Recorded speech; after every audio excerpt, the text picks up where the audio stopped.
ఈ చామంతి పూలని అయితే పూలు పూసే చెట్లకి ఇస్తే పూలు బాగా వస్తాయి.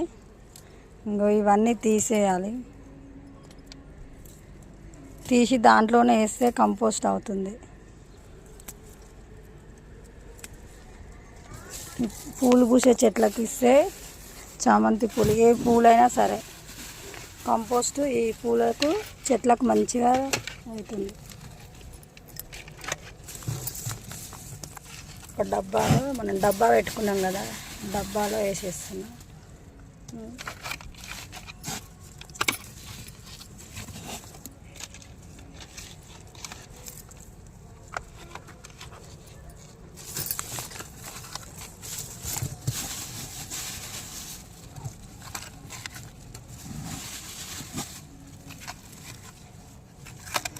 ఇలా వేసి కొంచెం ఇట్లా మట్టితో కప్పేసుకుంటే